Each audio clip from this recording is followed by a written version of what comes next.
ठीक ठाक। आज हम बात करेंगे मोडबस कम्युनिकेशन के बारे में। हमारे पास पीएलसी है ES2 की, और इसमें हमारे पास जो कॉम पोर्ट है वो है कॉम 2 कॉम 3।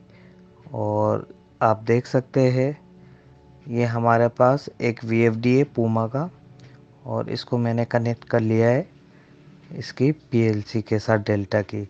इसका जो RS485 का रेड वाला वायर है आप देख सकते हैं, RS प्लस यानी इसका D प्लस पे लगा दिया है मैंने, और RS माइनस D माइनस पे लगा दिया है। सही, ये आप इजीली देख सकते हैं। मोडबस कम्युनिकेशन किस तरीके से होती है, कैसे क्या क्या प्रोटोकॉल होते हैं, उसके बारे में हम आज डिस्कस करेंगे। और हमारे पास यहाँ पर है P200 सीरीज पूमा का इन्वर्टर VFD। सही, और इसकी आउटपुट इनपुट वगैरह आप डिस्प्ले पे देख सकते हैं। और सबसे पहले मैं आपको बताना चाहूँगा कि ये जो लोकल एड्रेस यानी VFD का जो एड्रेस है वो P80 पैरामीटर में है, जो कि हम सिलेक्ट करेंगे 2। उसकी वजह ये है कि PLC का एड्रेस हमारा 1 है। सही, और बॉड रेट हम इसकी ऑप्शन सिलेक्ट करेंगे 2, जो कि 9600 है। और कम्युनिकेशन प्रोटोकॉल हमारे पास हम इसमें देख सकते हैं 0 1 2 3 हमारे पास डिफरेंट ऑप्शन है, जिसमें parity bit, even, odd, none और स्टॉप बिट 1 और 0 है। और इसमें हम ये एड्रेस जो है अब हम इसके पैरामीटर की तरफ चलते हैं। सबसे पहले P80 डिवाइस एड्रेस हमने डिस्कस किया कि 2 रखेंगे, क्योंकि PLC का एड्रेस हमारा 1 है, ताकि ये ओवरलैप ना हो कम्युनिकेशन।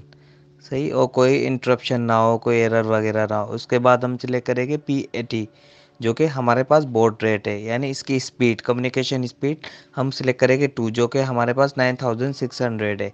हमारी PLC की भी सेम है। सही, P83 इसका कम्युनिकेशन प्रोटोकॉल है, जो कि हमने सिलेक्ट किया है RTU मोड पे है। नन नन इसकी नन और स्टॉप बिट 1 है, स्टॉप बिट सॉरी 2 है। उसके बाद हम चलेंगे इसकी सेट फ्रीक्वेंसी यानी P11 को। P11 को हम कर देंगे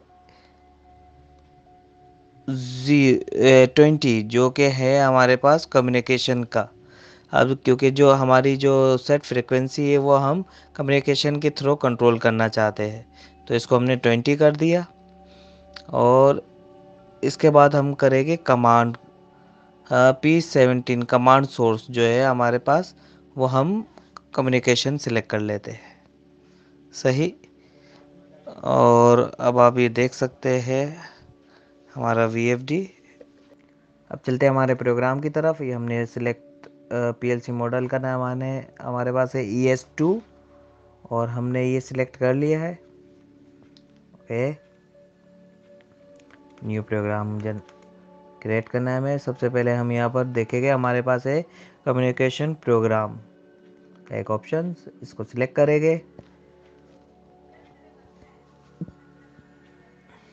और ये हमसे पूछ रहा है आप पोर्ट सेटिंग क्या है, तो हमने PLC के कॉम 2 पर रखा था RS485 का ऑप्शन। और हमारा VFD जो था RTU मोड पे, ओनली RTU मोड पे कम्युनिकेट कर सकता है, तो इसलिए हमने RTU मोड रखा है। हेक्सा यानी 16 बिट रख लेते हैं हम। कंडीशन हमारे पास कम्युनिकेशन की M1000 होल्ड कम्युनिकेशन, और नन पैरिटी बिट चेक था हमारे पास, और स्टॉप बिट 2 था, और बॉड रेट 9600। और आप यहाँ देख सकते हैं कि स्टेशन एड्रेस PLC का 1 है, इसलिए हमने VFD का स्टेशन एड्रेस 2 रखा है, ताकि ये ओवरलैप ना हो और कम्युनिकेशन में कोई डिले ना आ रहा हो। तो एड्रेस हमेशा हम डिफरेंट रखेंगे। नेक्स्ट करते। अब ये हमारे पास मोड रीड, मोड राइट और मोड रीड राइट की इंस्ट्रक्शन हम सिलेक्ट कर लेते। ये हमारे पास तीनों ऑप्शन आ जाएंगे, लेकिन सबसे पहले हम सिर्फ मोड राइट की कमांड यहाँ पर लेते हैं। बाद में मैं आपको बताऊंगा कि क्या क्या वजह है इसकी। अच्छा, इसकी कंडीशन M1 सिलेक्ट करते हैं हम, कि जब भी हम M1 आएगा तो हमारी कमांड एग्जीक्यूट हो जाएगी। और इसकी सेंडिंग रिक्वेस्ट भी हमें M1 रखते कि जैसे हम M1 एग्जीक्यूट करवाएंगे तो हमारे एक पल्स जनरेट होके एक रिक्वेस्ट सेंड हो जाएगी कम्युनिकेशन के थ्रू। और हमारा डिवाइस एड्रेस यानी VFD का एड्रेस क्या था 2, यहाँ पर 2 कर लेते हैं। और हमारा जो फ्रीक्वेंसी हम जो ले रहे हैं, सबसे पहले फ्रीक्वेंसी राइट करने के लिए उसके लिए हमारे पास है डेसिमल में 10,000 वैल्यू, उसको हम हेक्सा में कन्वर्ट करेंगे जो कि हमारी बनेगी 2710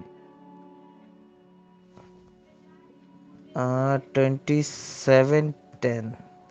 और डेटा कंटेंट हम किसी में भी करा सकते हैं, कोई भी वैल्यू रख सकते हैं। यहाँ मैं 500 ले रहा हूँ और ये हमने फिनिश किया। अच्छा, सबसे बड़ा मसला हमारे पास है इस VFD में हम एक कमांड को एट अ टाइम एक कमांड एग्जीक्यूट करा सकते हैं, यानी एक वक्त पे एक कमांड कम्युनिकेशन के थ्रू जाएगी। तो उसके लिए हमें करना होगा कि हम यहाँ पर एक काउंटर ले लेते हैं, पल्स काउंटर, और LMD1012। ये हमारे पास जो रिले है, ये आप कमेंट में देख सकते हैं कि ये 100 माइक्रोसेकंड की है, यानी 50 माइक्रोसेकंड ये ऑन रहेगी और 50 माइक्रोसेकंड ये ऑफ रहेगी। इससे हम एक काउंटर चला लेते हैं,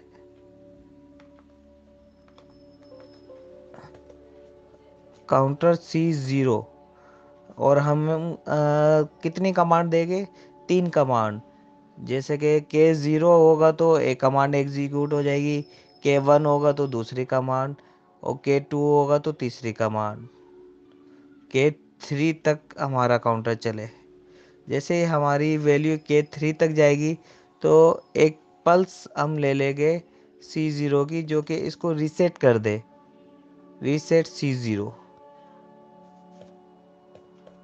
और अब हम यहाँ पर लेंगे लोड की कमांड, इक्वल टू की कमांड, कि जब हमारा काउंटर C0 हो, C0 की वैल्यू K0, तो हमारा M1 आउटपुट आ जाए। इसी तरीके से कमांड 1 एग्जीक्यूट हो जाएगी और LD is equal to C0, K की वैल्यू 1। एक वक्त पे एक कमांड के लिए हमें ये काउंटर चलाना ज़रूरी है, वरना हमारी रिक्वेस्ट सेंड नहीं होगी और हमारी कम्युनिकेशन में मसला आएगा। K2, K0, K1, K2,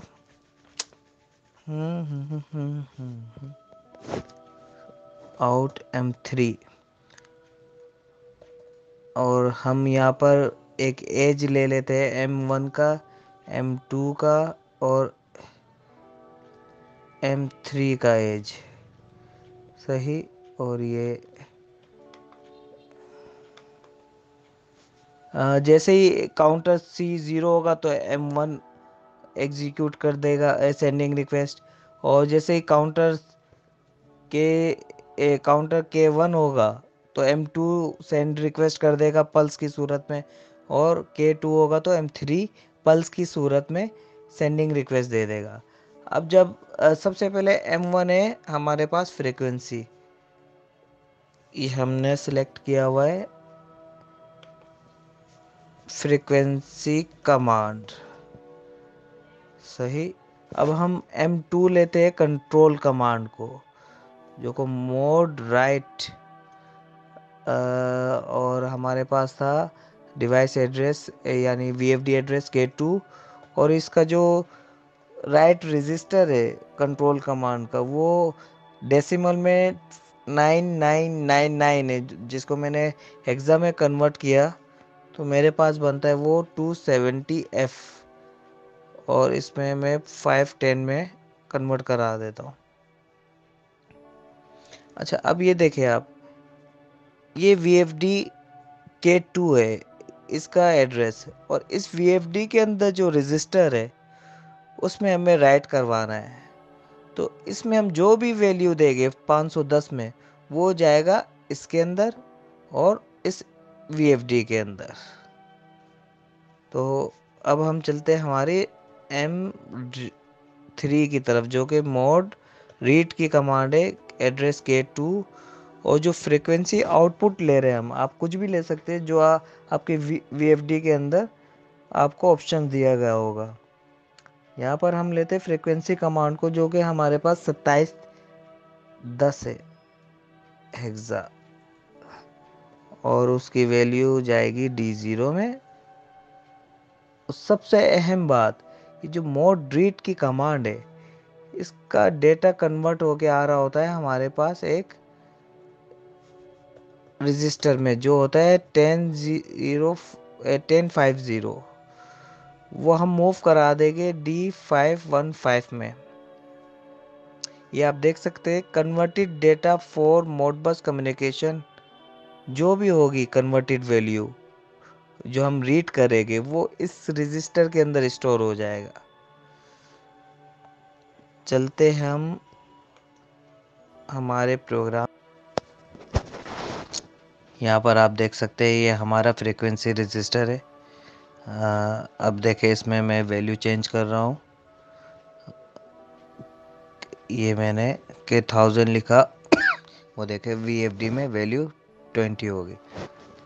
सही है। और इसका मैंने जो फीडबैक वैल्यू है वो आप नीचे देख सकते हैं कि 29 हर्ट्ज ही आ रहा है। जो हमारा VFD में जो फ्रीक्वेंसी होगी वो हमारा फीडबैक के ज़रिए हमें मिल रही है।